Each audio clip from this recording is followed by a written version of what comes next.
नमस्कार, स्वागत है आप सभी साथियों का चेतक एजुकेशन के इस YouTube चैनल पर। आज की क्लास में जैसा कि आपने थंबनेल में और टाइटल में देखा होगा, अपन पढ़ेंगे थॉर्नडाइक के द्वारा दिए गए सीखने के प्रमुख नियम। सीखने के दो प्रकार के नियम थॉर्नडाइक ने दिए हैं, एक प्रमुख नियम और एक सहायक नियम। तो आज की क्लास में अपन सीखने के प्रमुख नियम पढ़ेंगे। देख लीजिए कल की क्लास में अपन कहाँ से क्या स्टार्ट किया था और कहाँ तक पहुँचे थे। सबसे पहले थॉर्नडाइक का प्रयत्न और भूल सिद्धांत, उसमें थॉर्नडाइक का एक फैक्चुअल इंट्रोडक्शन अपन पढ़े थे। उसके बाद में थॉर्नडाइक का एक्सपेरिमेंट पढ़े थे और उसके बाद में इस सिद्धांत का यही नाम क्यों है, एक्सपेरिमेंट के आधार पर इसे देखे थे। और इसके अलावा थॉर्नडाइक के जो सिद्धांत था, प्रयत्न और भूल का सिद्धांत, उसकी क्या क्या विशेषताएं, ये चीज़ें अपन ने देखी थी। इसके बाद अपन थॉर्नडाइक के जो सीखने के नियम थे सिद्धांत के, उनमें पहुंच गए थे। उनमें देखे थे कि 3 तो प्रमुख नियम हैं और 5 इसके सहायक नियम है। तो आज की क्लास में अपन ये जो प्रमुख नियम हैं इनको अच्छे से कवर करेंगे। एक प्रश्न हर प्रत्येक परीक्षा में यहाँ से बनने की संभावना होती है। एक इम्पोर्टेंट टॉपिक है जहाँ से एक प्रश्न आने की संभावना होती है। शुरू करते हैं। सबसे पहले मैं आपको बता दूं कि ये साइकोलॉजी का 360 डिग्री सेशन है, जिसमें आपको साइकोलॉजी का एक डिटेल्ड व्यू आपको प्रोवाइड करवाया जाएगा। किसी भी जो थंबनेल में आपने देखा होगा टारगेटेड एग्जाम है, उनमें आपके प्रश्न यहाँ से बाहर नहीं जाएंगे। तो शुरू करते हैं थॉर्नडाइक के सीखने के प्रमुख नियम। पहला नियम है तत्परता का नियम। आप अच्छे से कॉन्सेप्ट बनाते जाइए। देखिए सीखने का तत्परता का नियम क्या क्या होता है। थंबनेल में आप एक घोड़ा देख रहे हैं जो तालाब के निकट खड़ा है। यही है तत्परता का नियम कि सिखाने के लिए लॉ ऑफ रेडीनेस, सिखाने के लिए जिसे भी अपन सिखा रहे हैं उसका रेडी होना, ये फर्स्ट नीड है। सबसे पहले यही पहली आवश्यकता है कि जिसे भी अपन सिखा रहे हैं वो सीखने के लिए तत्पर हो, वो सीखने के लिए रेडी हो। पढ़ते हैं क्या लिखा है इसमें नियम में। सीखने के लिए तत्परता प्राथमिक आवश्यकता है। सीखने वाले के अंदर प्रस्तुत उद्दीपक के प्रति अनुक्रिया करने के लिए पर्याप्त मात्रा में प्रेरणा होनी चाहिए। जैसे अभी आप किसी भी गवर्नमेंट एग्जाम के लिए या जो भी आप एग्ज़ाम दे रहे हैं उसके लिए कुछ पढ़ रहे हैं, कुछ सीख रहे हैं। क्यों सीख रहे हैं? क्योंकि आपके अंदर एक प्रेरणा है। क्या प्रेरणा है? कि आपको उस एग्ज़ाम को क्वालिफाई करना है। इसी प्रकार से जो थंबनेल में आप घोड़ा देख रहे हैं उसका ये मीनिंग है, ये क्वेश्चन रीट में आया हुआ है। क्या है कि आप घोड़े को तालाब तक तो ले जा सकते हैं परंतु उससे पानी पीने के लिए बाध्य नहीं कर सकते। इसीलिए मैंने इस घोड़े के चित्र को, तत्परता के नियम को थंबनेल में रख लिया है। तो ये था तत्परता का नियम। प्रत्येक नियम के साथ साथ अपन उसकी शैक्षिक उपयोगिता पढ़ते जाएंगे। तत्परता का नियम क्या है कि आपको सीखने के लिए सर्वप्रथम यह आवश्यकता है कि जो भी आप सीखेंगे, जो भी आप सीखेंगे उसके लिए आवश्यकता है कि उसके लिए आप तत्पर हो। क्या इसके शैक्षिक महत्व हैं? देखिए, अभिरुचि एवं अभिक्षमता के अनुरूप शिक्षण करवाना चाहिए। अभिरुचि यानी इंटरेस्ट और अभिक्षमता एबिलिटी। इसका मतलब यह है कि आपको 5th क्लास के बच्चे की एबिलिटी के अनुसार उसे शिक्षण देना चाहिए। अगर आप 5th क्लास के बच्चे को 6th क्लास के स्टैंडर्ड का पढ़ाने लग जाएंगे तो फिर वो बच्चा, अपनी अभिक्षमता नहीं होगी उसकी, तो वह बच्चा उस पढ़ने के लिए तत्पर नहीं रह पाएगा। उसकी अभिरुचि, उसके इंटरेस्ट और उसकी एबिलिटी के अनुसार ही शिक्षण करवाना चाहिए। दूसरा है कक्षा में पढ़ाने से पहले प्रारंभिक स्फुरण। इसका मतलब है बच्चे को प्रारंभ शुरुआत में ही उसे एक एक्सेलरेट करेंगे आप। किस प्रकार से? उसे या तो कोई कहानी सुनाएंगे या विषय में उसके प्रवेश के लिए एक रोचक तरीके से विषय का प्रस्तुतिकरण करेंगे।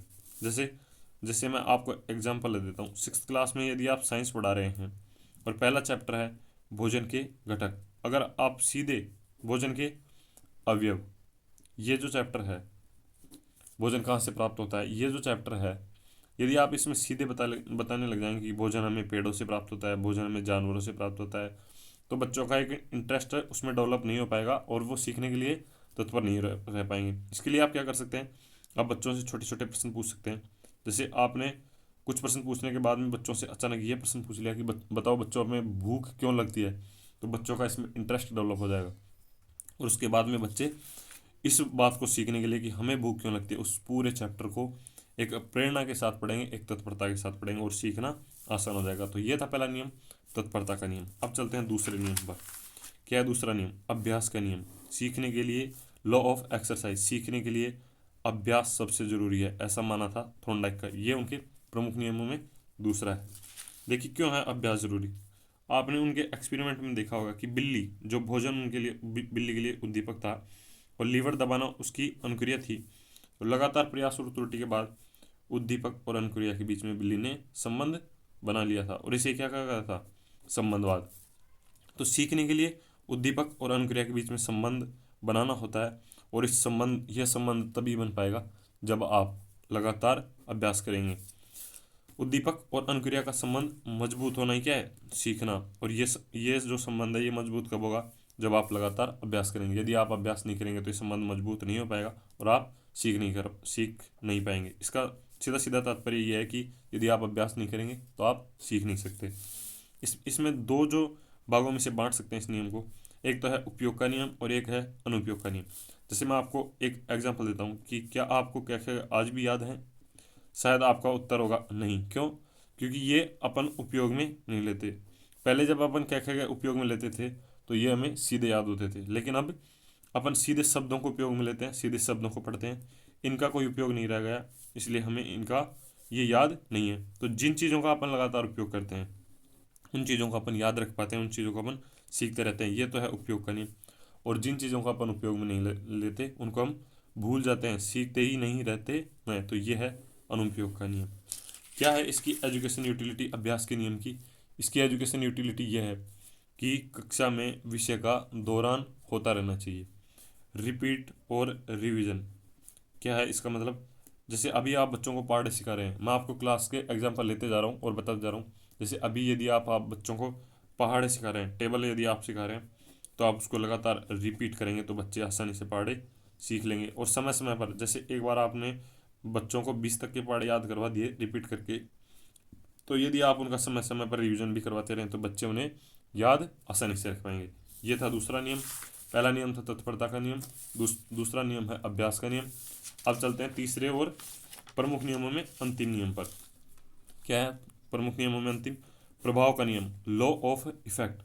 सीखना है वो जो अनुक्रिया की जाती है सीखने के लिए, उसके अंतिम परिणाम पर निर्भर करता है। कैसे? अपन पढ़ते हैं और साथ साथ इनके एग्जाम्पल भी देखते चलते हैं।